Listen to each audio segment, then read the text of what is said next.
Well, got it. Okay. So welcome again, everyone. My name is Susan Wexler. I am the outreach coordinator for Community Food Rescue, which is a program of Manna Food Center, which is located in Gaithersburg, Maryland. I think we are just going to let people log in as they arrive. And my colleague Shergill, right up here, is going to kick off the hour with some information about the entire Food Recovery Week. Take it away, Shergill. Okay, thanks, Susan. Hi, everyone. Welcome to Food Recovery Week. We've got 12 amazing events scheduled throughout the week.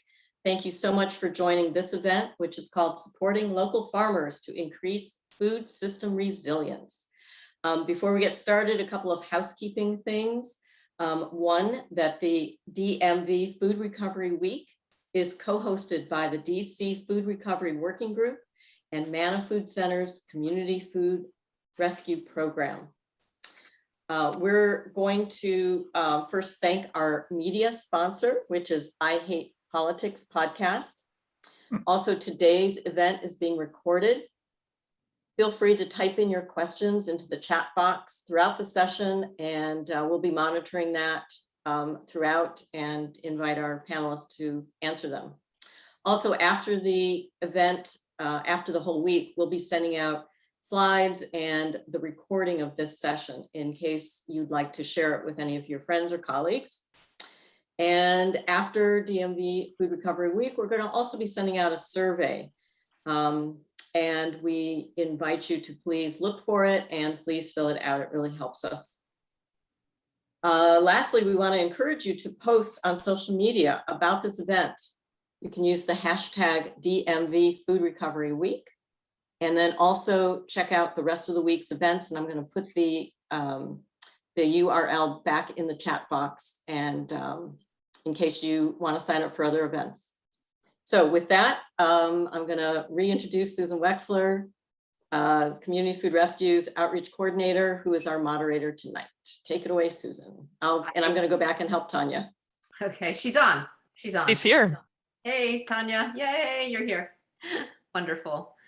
Well, hi again, everyone. So this hour's discussion concerns supporting local farms to increase food system resilience.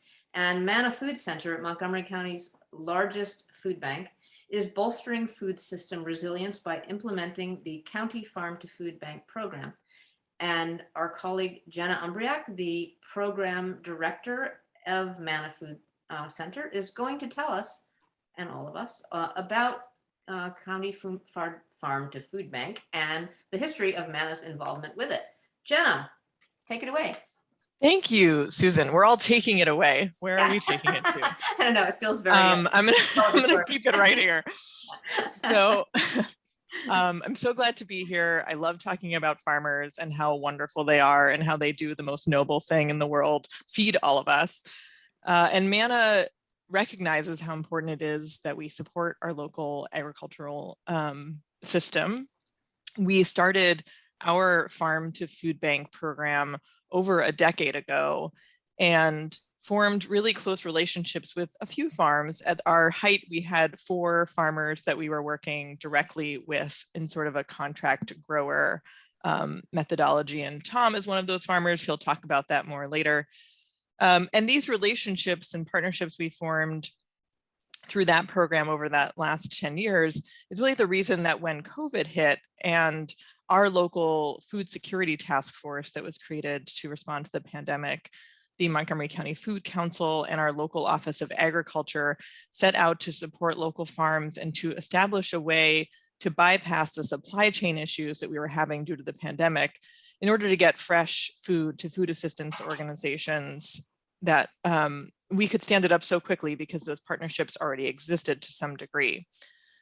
But because of the over $400,000 that we were able to get of pandemic-related funds between 2020 and this calendar year from both the Montgomery County government as well as a local private foundation, the Greater Washington Community Foundation, we were able to, for the first time, provide between a wholesale and a retail price for those direct food purchases.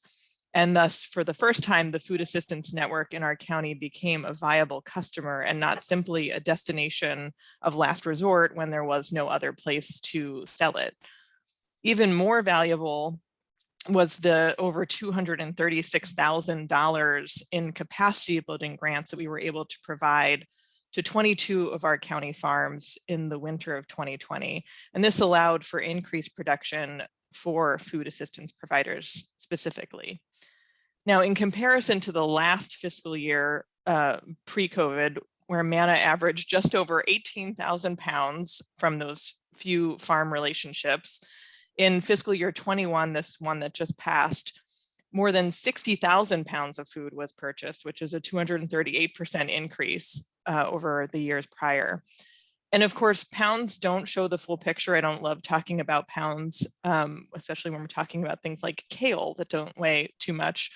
So this amount, to give you a sense, includes over 332 dozen eggs, 945, I will say pounds here, beef and pork, and 250 bags of locally grown oats, and a whole bunch of other things, to over 40 unique food distribution network partners. And we have Aman, Shergill here from Guru Gobind Singh Foundation, is one of those agencies, and she'll tell you more about that. What's even more exciting to me than the overall weight of food is the massive increase in farmer engagement we've seen in 2020, 2021 over the years prior. Before COVID, I mentioned we were working with 4 farmers. By the end of the first phase of the county farm to food bank program, we were working with 11. By the end of the fiscal year and those grant programs that I mentioned, we had 22. And currently we have 33 farms, all based in Montgomery County, who have made offers to the county farm to food bank program. Additionally, it's been really so powerful to see the relationships that are forming between these farms and the local food assistance providers. And we hope that these continue well past this moment in time. So you'll hear from the farmers and the food assistance providers directly in a second. I'll just give you my opinion.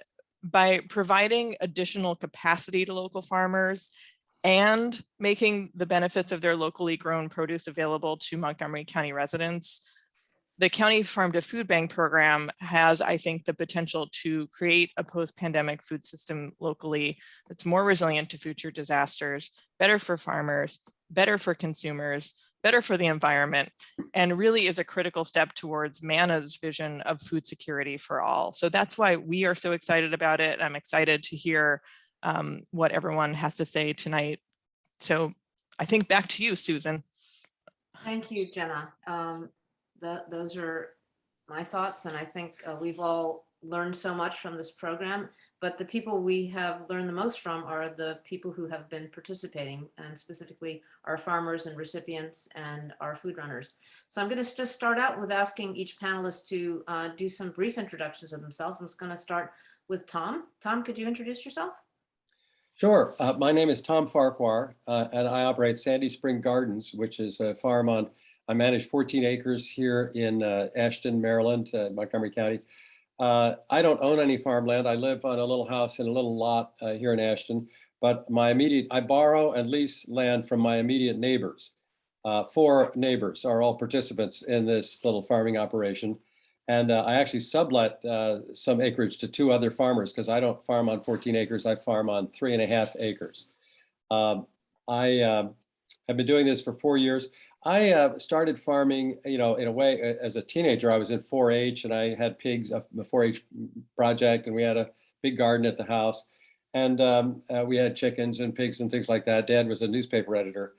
And then in high school, I worked in summers. I worked full time on farms in the area, big farms, and sod farm and a hay straw operation.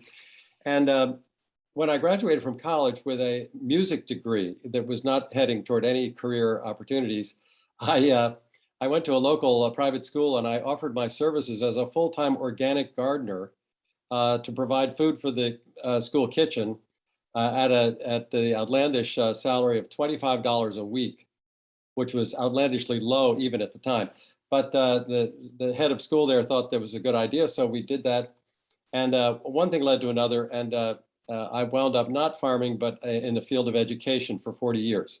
So I retired 4 years ago from the field of education, got back to what I love most of all, which is farming. And I started this little farm. And right away, among other things, I entered into this agreement with Jenna and Manna Food Center for under the contract growing program. I've had a few priorities. One of them is to be growing food to address food security, to grow food for the local farmers market, to see if we can somehow elbow our way into the local public school food and nutrition services. And we've made a little start in that area. I also want to employ people at a reasonable rate. So I pay my 2 full-time workers over $15 an hour. $15 an hour is now the minimum wage in Montgomery County.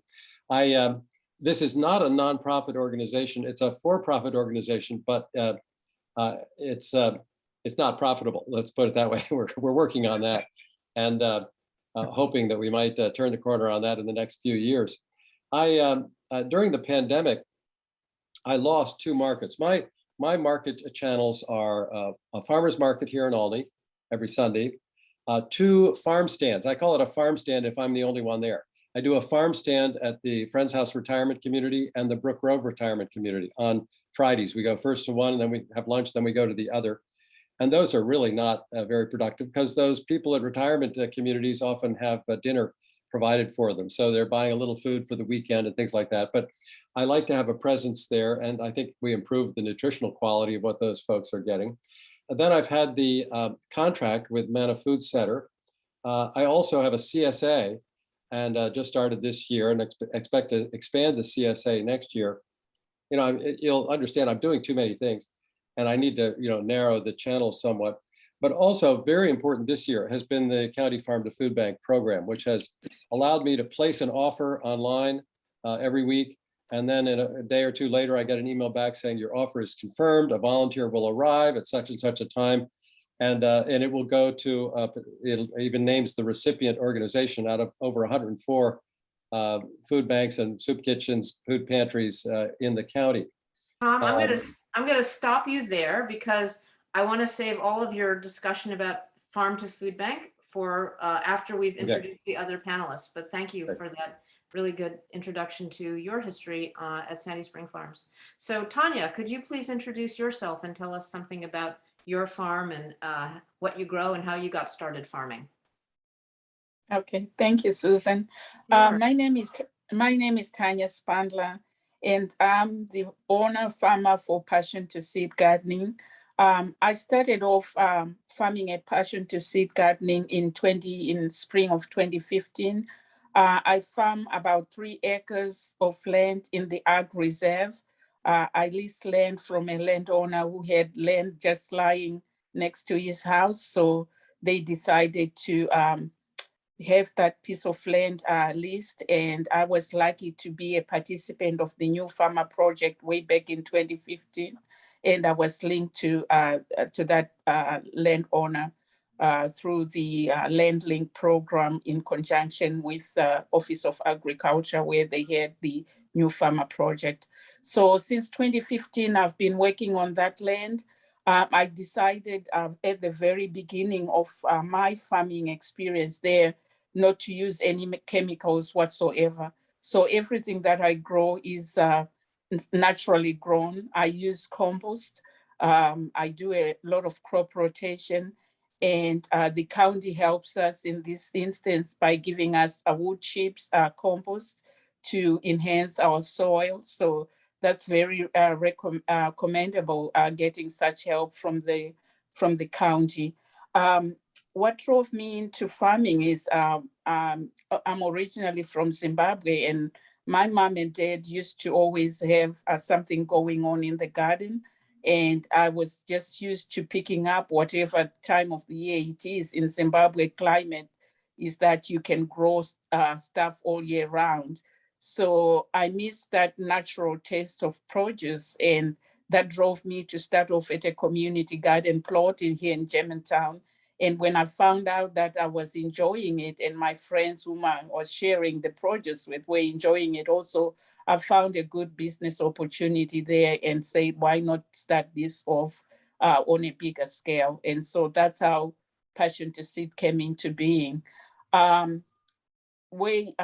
coming back to the Manna Food Bank program, this was a good opportunity for me that I was able to produce stuff. I was able to produce a lot of Swiss chard this past spring into early summer, which was being picked up by the volunteers.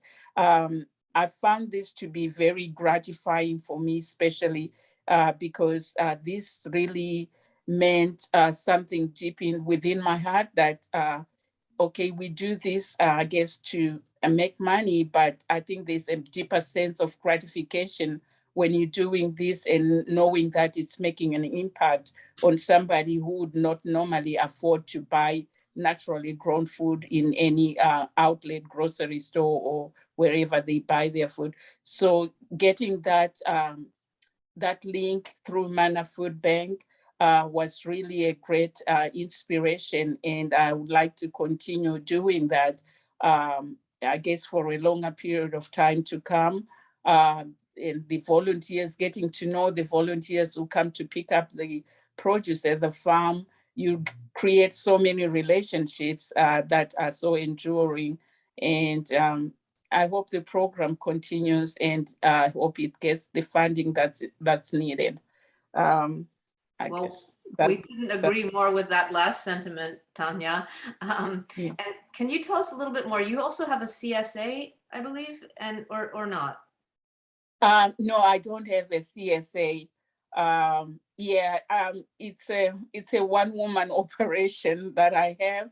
I wish I could, but I found out maybe later on down the line, it's something that I can organize to do. But at the moment, it would be very overwhelming for me to have a CSA, because at that point, then you need to make sure you are meeting the quotas of what you promise people for. And this, with people having paid their money first, you really want to be, careful of what you are capable of doing and promising to do. But people come to the farm on site and buy the produce. Like currently, I'm harvesting green corn, so they do come drive or from wherever they are coming from, and they're happy to drive long distance for that type of corn that I'm harvesting right now. What other things are you growing that are specific to the communities where you grew up in Zimbabwe? Pumpkin leaves. I'm growing pumpkin leaves. Usually people would ask if I'm growing pumpkin leaves for the pumpkins, but it's a delicacy back home in Zimbabwe and other African countries, mostly Southern African countries or East African countries. The leaves, we use them as a vegetable. So that's a very popular type of produce that I'm growing. I also grow Kiwano horned melon. It's a type of cucumber called horned melon.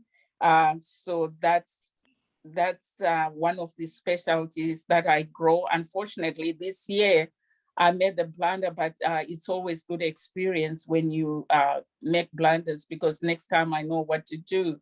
So what I did, I thought I was doing the clever way. I planted all the plants alongside the fence, thinking that it will creep up on the fence, because it does need a lot of space, and it does a lot of creeping all over the place. But unfortunately, it was overtaken by weeds, so none of the plants none of them didn't make it. So hopefully next year I'll just give it a separate piece of land where I can grow that. There are other type of vegetables as well, like the cold rape. It's a type of kale that's very popular with Zimbabweans, and mustard greens as well, and okra is one of them. Wonderful, thank you. And I have definitely learned some things about horned melons and other products this year that I had never come in contact with before. So it's wonderful that you're growing those things for your community and to introduce to the rest of us. So I don't know if Aman is still on the call. Yeah, I'm still here. There you are. There she Okay, sorry. Yes, tell us, Aman is a recipient, well, she's a volunteer at the, at a recipient agency, which is a religious organization. Aman, can you tell us something about your role in this program and about your organization? So I won't bore you with the same details of the volunteering. So just very briefly, I'm in Shergill, and I appreciate you including us in this space. So I would start with, one may ask, what role does a faith-based organization play in this space here? So if I may just share some brief background about our faith. So the Sikh faith teaches us to serve humanity, and the core tenets of our faith are equality, service, and justice for all. So Langar, which is a community meal, was started by Guru Nanak Dev Ji, the founder of our faith. The Langar concept is over 500 years old. So prior to COVID, at Guru Gobind Singh Foundation, we served langar to those that were attending the service, which was around 300 people on any given Sunday. And then once a month, since I moved here, I was able to convince them to let me take meals to stepping stones on a monthly basis. And then, of course, COVID came, and as small businesses, owners of smaller non-profits and schools, offices, and places of worship were forced to close their doors. One door we were able to keep open was the door to our community kitchen. So this allowed for us to very quickly engage volunteers and serve meals to those in need. So we started with 80 meals a day. And then a few weeks in, it was 500 meals, 7 days a week. And, taking us well over 5,000 meals on a weekly basis. And then as most of us started going back to work, we started to focus more on our grab and go distribution, which takes place every Sunday. And there we serve over 1,500 meals on average. It depends weekend to weekend, but on average it's around 1,600 meals every Sunday. And that is rain, shine, or snow. And believe you me, those who know, we've been out there when we shouldn't have been out there, but food is a priority. So we made sure those in need were actually receiving what was needed. In addition to the vegetarian meals, we also provide perishables, milk, bread, and non-perishables as well. And all this is prepared by our team of volunteers. And through our Sunday distribution, we're able to serve around 400 families a week. They come from all over Montgomery County, Silver Spring, Germantown, Gaithersburg, Rockville, just to list a few. But we also deliver food to those who are unable to come to us. And this further reaches 300 families, be it through the home deliveries that we're providing, or the church groups, shelters, and then many other non-profits that come to us and pick up either 200, 300 meals on any given Sunday, so they can further share them at their distribution or with their families. We also have some county senior residents switching to our program because some people are vegetarian and they don't want to be dependent on the county's Meals on Wheels frozen meals that they were receiving. So we also have a duty to serve our seniors. And today, I'm proud to say that we have freshly prepared from scratch, bless you, over 250,000 of meals and have served those through COVID. Thank you. Wonderful. Thank you, Aman. And everyone should know that Aman's organization is one of the few places in the county that takes food and prepares it into meals to donate to our food insecure neighbors. There are a few other places, but she has done a phenomenal job in connecting with our farms and providing meals throughout COVID. It's been a huge, huge effort, and it's been appreciated by so many people. Thank you. So one of the people that connects our farmers with our recipients agencies are our food runners. Community Food Rescue is a program that connects donors and recipients. And the way they are connected is through what we call food runners, which are the volunteers that deliver the food. And one of our stellar food runners is with us. Alan, could you introduce yourself and tell us something about how you became a food runner? Yeah, I'm Alan. I live in Gaithersburg, and I retired about February 2020. And I'm not the type that could just sit around at home watching TV. So I looked on the Montgomery County volunteer website, and boy, there are hundreds on that. There's certainly enough of organizations that need volunteers constantly.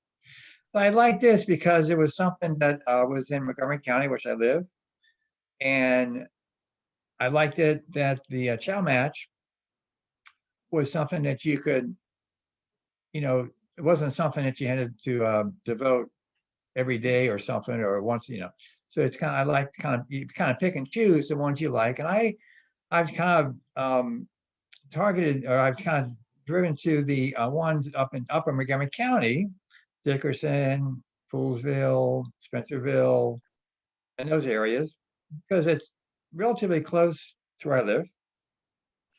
And it has been a rewarding, a volunteer position. I'm so glad I was able to help the people in Montgomery County, which, you talk Montgomery County and you say, oh my God, it's the richest county in the nation, or one of the richest. And yet, as Aman featured just in her one organization, there is hundreds that need this and have food insecurity. So I just, it was something that I kind of always liked to help people. And this seemed to be perfect where the farmers that I have met, and I picked up from Tanya several times this summer, have been the nicest, gracious people I have ever met. And I mean that sincerely. When I got asked to become a panelist, that Susan asked me, I was going around to the farmers and asking them, what was it they liked about the community food rescue? And of course, majority of it was the ability that they didn't have to take the time, and sometimes it was a couple hours a day, to take the food to the destination. And I always kept saying, well, I had the easy job.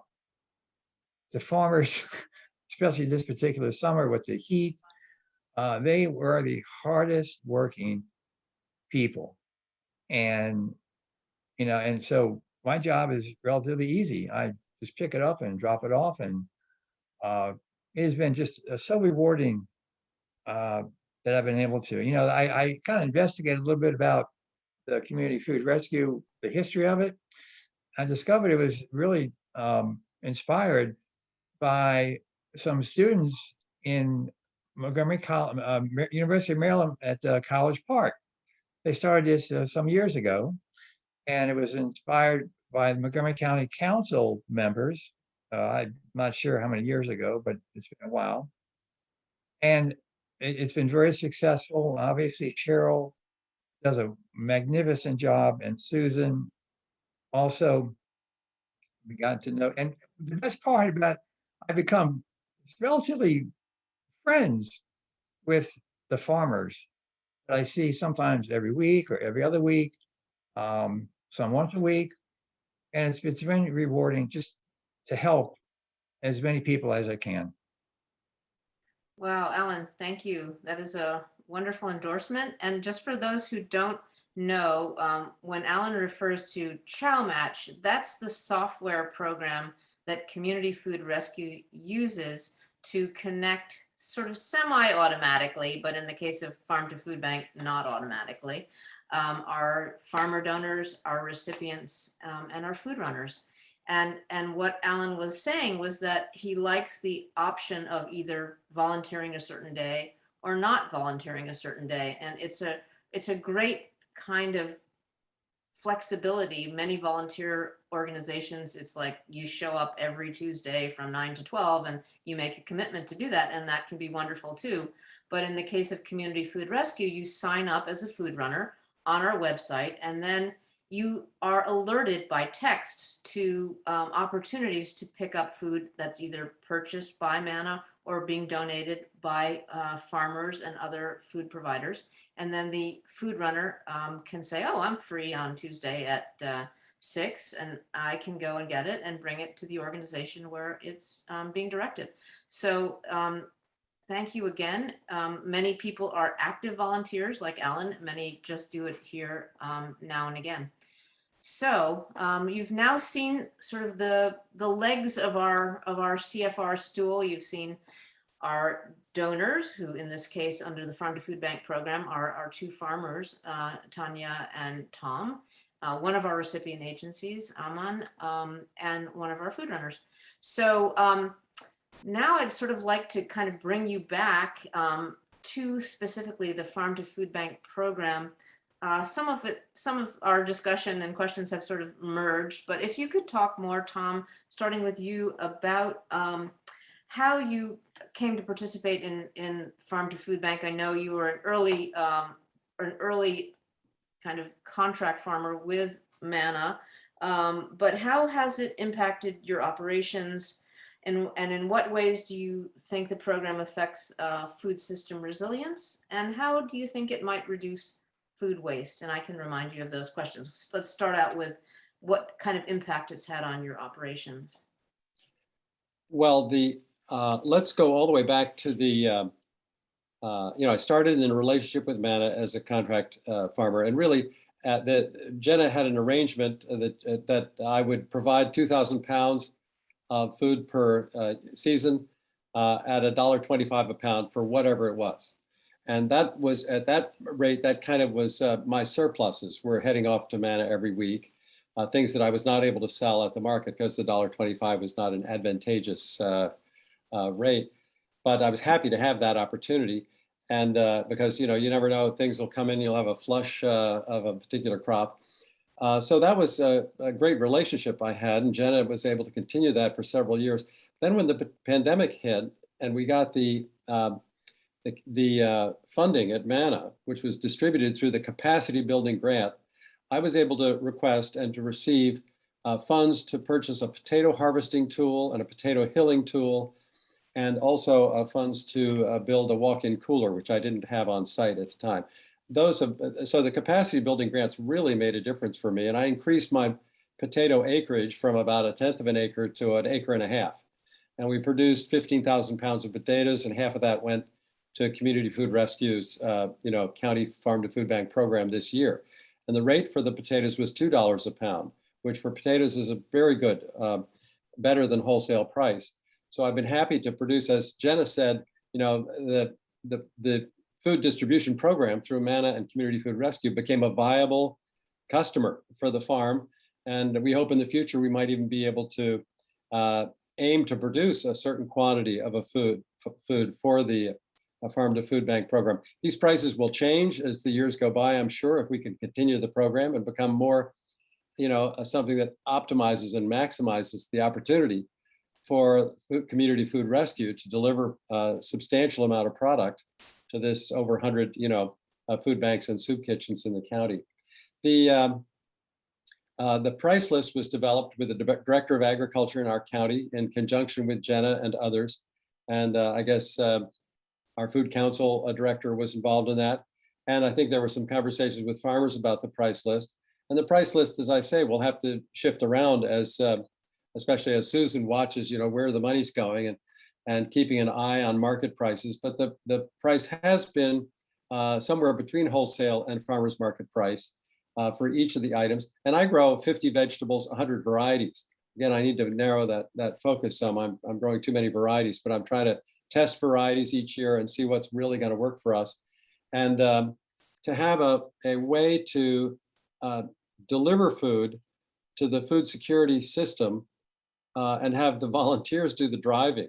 And all I do is I show up and help them load up the SUV it's a wonderful system, and it actually has, I think it's strengthened, even in a short time, it's strengthened the amount of table food being produced within the county.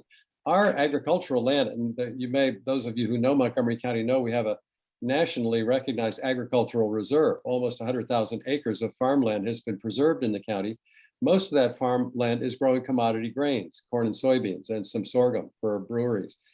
We have a problem with deer in this part of the world, and that's an issue for all of those grain crops.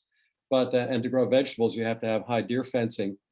But more of that acreage already is being converted to table food because of the arrival of the Farm to Food Bank program, where farmers can begin to shift into vegetables and what we call table food, and in a way that might actually make sense. With high labor rates and high land cost, it's hard for us to compete with California. Kelvin, you guys are better than us in the Central Valley of getting food grown, but you're going to have a water problem, and we've had 6 inches of rain in the month of September. So we have rain here, and we can grow food during the growing season year in and year out, and we'll be able to do that indefinitely in the future, we hope. I will say that the gully washers are kind of like more intense than they've been, and that's a challenge for farming. And we also get, not only is the weather in general warming, but we get cold snaps in May and in October in an unusual degree. So this is variability in weather is one of the effects of climate change that makes farming more challenging everywhere. But we do have a climate that's conducive during the season to a significant amount of vegetable production. And I'd love to see corn and soybeans go away from Montgomery County and table food for our region become the focus of agriculture in our area. Well, Tom, the fact that you have increased so much your production of table food crops is a indication of building resilience into our food system. And as we all saw during COVID, there were significant supply chain issues. So when our food insecure neighbors through their social service agencies know that there are enough farms in Montgomery County to supplement what they're getting from elsewhere, that's a huge plus. And creating the kind of resilience that we are looking for. And do you think that because you have an additional market outlet through this program, you are leaving less food behind if you were leaving food behind in the fields at all? I can now, with this program, I can move everything I can produce. And that means when we have a flush of a big crop that comes in unexpectedly large and beyond what I could distribute through my regular market channels, I can put something up on ChowMatch and say, I've got 100 pounds of kale, and that kale is selected by the system, really by you, Susan, thank you. And it goes to one of our food pantries or soup kitchens in the county. So that's just amazing. I mean, I actually, and I've said this to Jenna, I shouldn't say this publicly, I think the prices could be reduced a little bit because the advantage to the farmer is so great of having an outlet to distribute food that it's not surplus. The food pantry picks up food at the farmer's market at the end of the day. Well, that's not the best food because it's been picked over. But it's still better than most of what's in the grocery store because we're growing different varieties, more flavorful and nutritious varieties. And frankly, our growing methods are different from the commodity foods that go through the grocery store. So one of the important aspects of this whole thing is that the food insecure are getting a more nutritious diet because of this addition to the program. That's great. Thank you. So I just want everyone to know that this calendar year, Tom has provided around 8,000 pounds of food through the county Farm to Food Bank program, and it's gone to 10 different agencies, and 7 times, and this is my segue, 7 times Tom has delivered food to Aman. So I'm gonna break up the farm team here and go to Aman and ask you how the county Farm to Food Bank program has impacted your operations. Are you getting more fresh produce? Are you getting produce that meets the needs of culturally diverse populations? And how has your relationship with Tom helped your organization?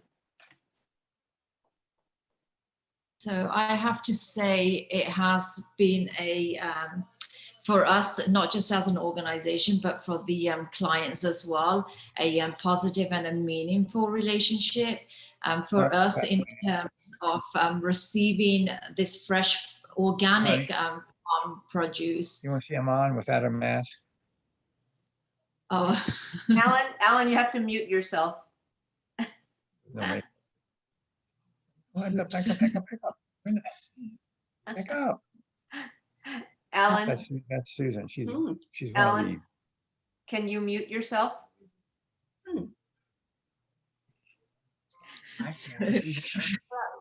perhaps I should speak to Alan's little concern there, because every time he comes, and he comes on a weekly basis, and he tries to get me to take my mask off, and I say no, because we have to put those around us. But anyway, so going back to our relationship with Tom and the local farmers, it has been a positive one, purely because we use fresh ingredients in our kitchen. This was the case prior to COVID, and then obviously during COVID as well, we were purchasing stuff out of our own pockets, in terms of just the basics, like the onions, the potatoes. So when Tom came along with his produce, it was like, as someone up there was actually listening to our need for help. And then having had conversations with the clients that were receiving this, whether it was through direct, farm to the actual item not being cooked, because we weren't always able to cook everything that was coming through, we would share it with the clients. And some of the clients were actually saying, thank you for thinking of us and not giving us leftovers. In particular, the meals that we were preparing, like someone had said earlier, it was nutritious food that we were able to give to those in need. And that just in itself, as someone who loves food, you can actually taste and smell the difference of the fresh organic stuff that was coming through from Tom.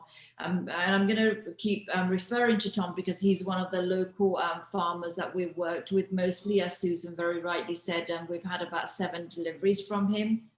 And with the season change, we haven't seen much of Tom, but I'm hoping that will change soon. And another benefit we were able to get out of this relationship, we were able to take a group of young youth to Tom's farm, who were able to have an educational session on how, a tour of the farm, how things work. And they were also able to dig some potatoes.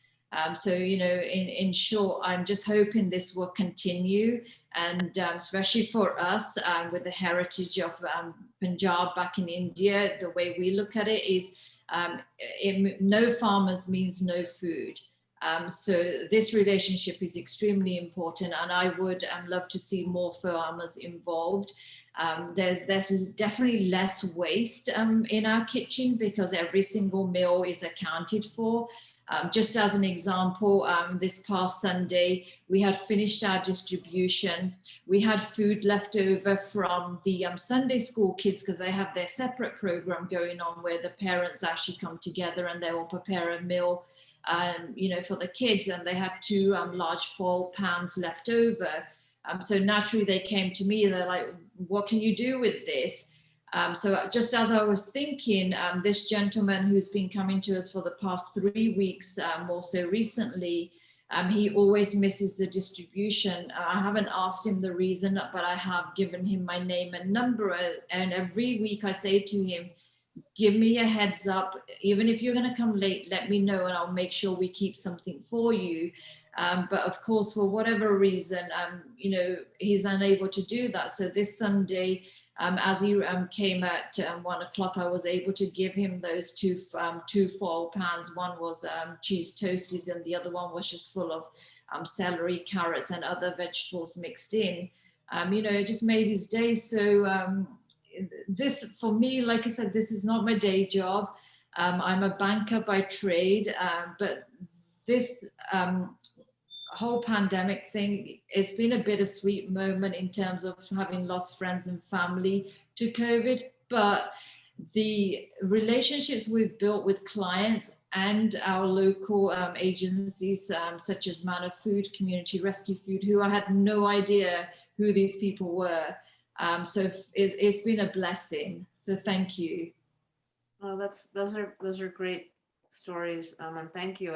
And I think one of the things we've really just been thrilled to see are relationships between our farmers and recipient agencies. And as a way of decreasing food waste, as Tom said, we do hope to kind of be able to tailor some of what farmers are able, well, inspire farmers to grow certain things that are really the preferred foods of certain communities. And we have just done a survey to find out more about what our recipient agencies are particularly interested in having, and that should help inform our farmers. Also, the fact that we could look at the transportation aspects and try to limit the number of miles driven between recipients and food donors to the extent possible. Of course, when you're talking about the ag reserve, farmers in the ag reserve are pretty far from most of our agencies, so that's a challenge. But generally, creating these relationships creates more information, and more information creates more resilience and less waste. So I'm really thrilled to see this working between the two of you. And just on the side, I think Aman, there may be some about 100 pounds of greens coming your way this week still from Tom, which I intend to purchase tomorrow. So now I would like to go to Tanya, who is also a participating farmer, as we all know, in the County Farm to Food Bank program.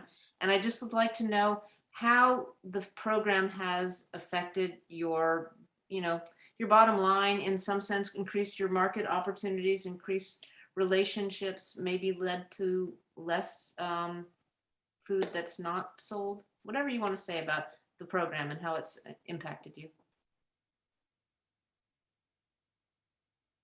You're muted, Tanya. Sorry. Okay, so first of all, I would just like to acknowledge and give my appreciation for the Farm to Food Bank program in the sense that I was given a grant to set up a new fence. The fence that I had previously had been there for 5 years, so it was almost falling apart. And as a result, last year, my corn, instead of me harvesting the deer, between the deer and the groundwork, I don't know who was harvesting the most. So it was a total loss last year. Unlike this year, I'm harvesting almost each and every corn that I planted, at least. So that has really made a difference, being given that grant to secure the growing area that I plant my corn in the spring. The program has really helped me, since I'm mainly the only one, and with the shortage of labor, to be able to have the runners, the volunteers come on site and pick up the fresh produce whilst it's freshly picked, and deliver it to different areas or different communities where it's needed. So that has really helped me. To me, it's a win-win situation. I'm winning due to the fact that I don't necessarily have to go to the farmer's market, of which I don't even have time to, although I want to go to the farmer's market. But having Manna Food provide the volunteers to come and pick up really helps, in that I concentrate on the growing aspect, and somebody else picks up from there. So that has been a very, very great help. And in terms of produce wastage, I had a lot of Swiss chard growing in the greenhouse early spring. This is Swiss chard from last year. So when spring came and temperatures were starting warming up, that Swiss chard that I thought was dwindling, all of a sudden it just became bounty crop. So I did harvest a lot of Swiss chard that was being picked up, and I didn't have to waste a lot of Swiss chard, because with Swiss chard, whenever it grows, sometimes then it starts bloating and all the other types of diseases that can, but I was harvesting almost every week and had passing through that produce through the food bank program. So that really helped in reducing the waste produce.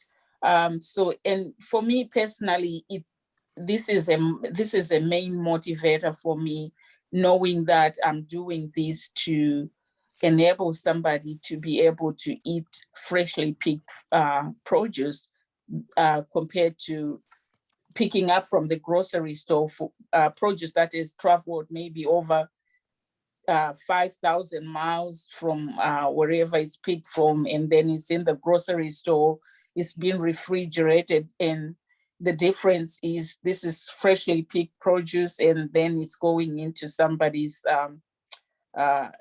somebody to utilize it as soon as it comes off the field.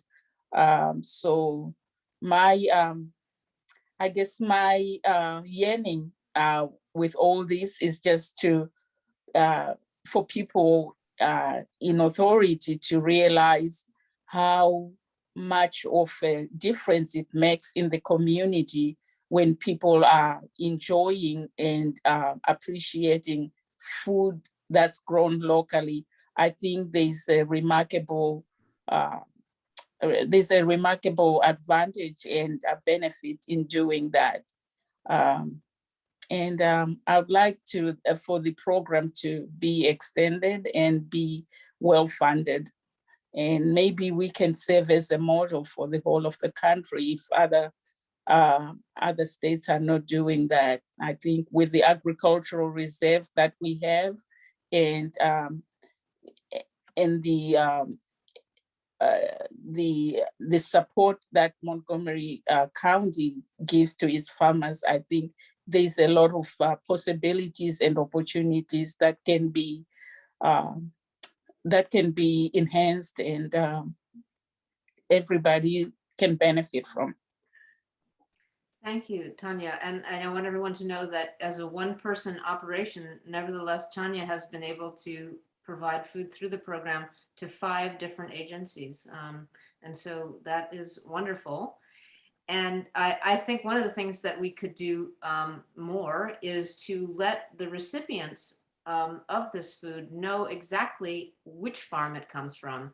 So I'm hoping maybe, I don't know, Aman, if you ever have a chance to share anything about Tom's farm or where other farms that you may get produce from, so that the people who are eating the food understand how close to the ground this food is, how close to their homes and the food is that they're putting in their mouths. And I would like to share more of the information about these growers in the future. I think it would be appreciated and create even more relationships in the community.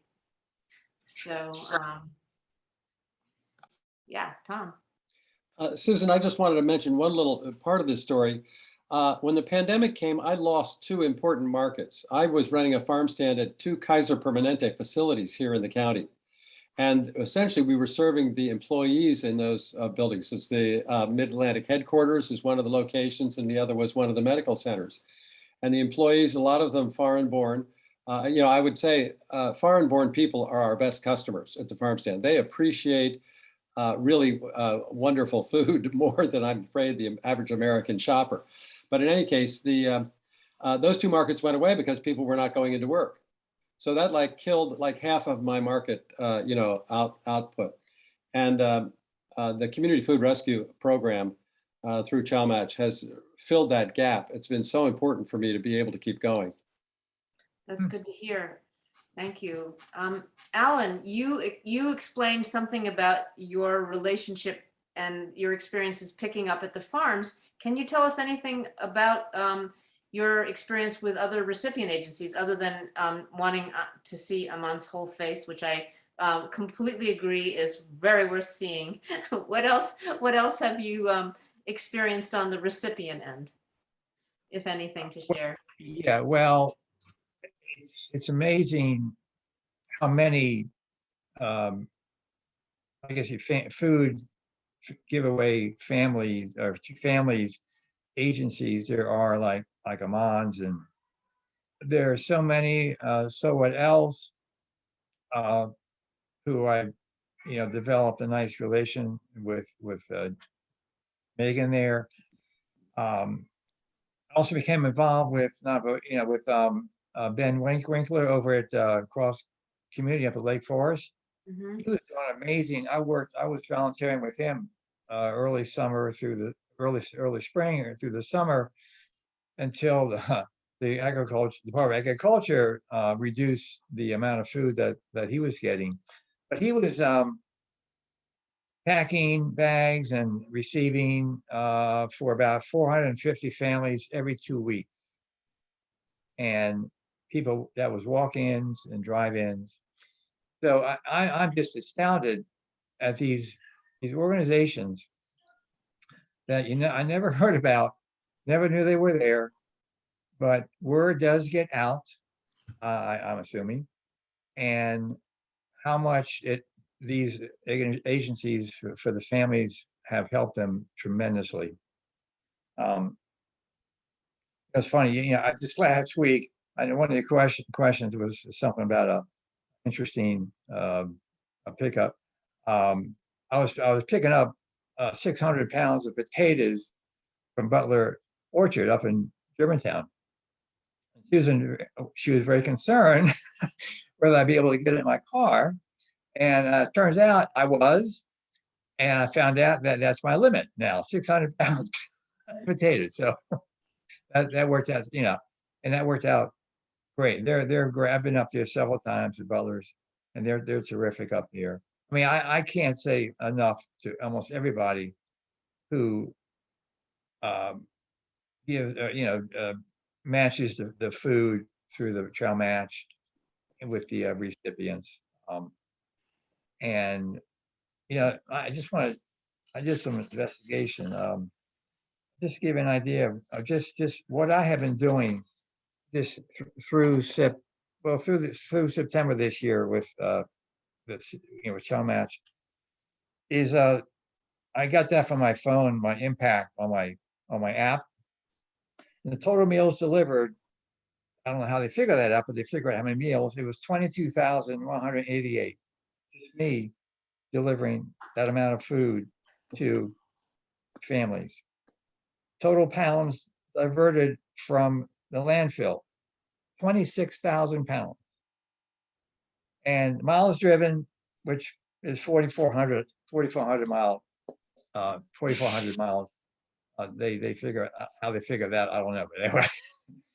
So I really feel honored to be able to help Manna and Montgomery County families doing this volunteer. I also volunteer for Meals on Wheels 1 day a week. And that also grew. I started there last year. We had about, this is the Rockville district. And we had about 55, 56 customers. We're up to about 70, 73 sometimes.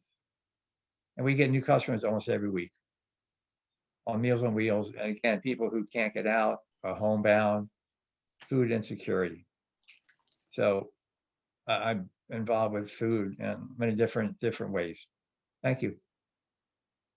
Really great story. Yeah, the whole loading of the potatoes, it's really like a Tetris situation. And I'm sure Tom has seen it happen. And I just do want to say, Tom, as much as I appreciate your appreciating our food runners, you have also done a fair number of deliveries of these huge amounts of things that you are selling to the County Farm to Food Bank program. And it's always really appreciated when you step in when we have more than our cars can handle. We've also had a couple of times when we've had more than one food runner come to your farm and had multiple loads because you have so much wonderful produce to offer, which is really great. I think, we've sort of covered the territory, and now we have a few minutes to kind of open it up to general comments, questions. I'm just so thrilled that we've all been able to kind of connect and meet one another and see the connections between our organizations. And I would really encourage other participants in this call to let us hear from them. And are there some questions in the chat that we can answer, Cheryl or Jenna? I think we've covered all the questions that were put in the chat. So if anyone has any and wants to just unmute themselves. Well, I just want to mention one more thing I also do. And I've been delivering the Manna has cooking classes online about twice a month. And they need people to deliver the ingredients to the family, to the students, whatever. And I've also been doing that, again, just, a couple of times a month. And so Manna has really kept me busy. You're keeping Manna running, Alan. I don't know who else is driving. Thank you. Thank you. Susan, as people are thinking of questions, I just think it has to be said that during a time when many of us had our normal social connections kind of severed by our need to be social distancing and staying at home, I have relationships with so many people through this program that have been built during the pandemic, the runners, the other farmers. I visited with Tanya. I've got, Jennifer has started a new organization. It's also a pandemic related initiative, community farm share. And I sell farms. That's another gap filling thing for me. I sell some farm shares to Community Farm Share, which is Jennifer's organization. Also uses volunteer drivers to deliver CSA boxes to regular recipients in the food insecure community. So all these relationships, I see these faces of people that I would not even have known were it not for Manna's efforts.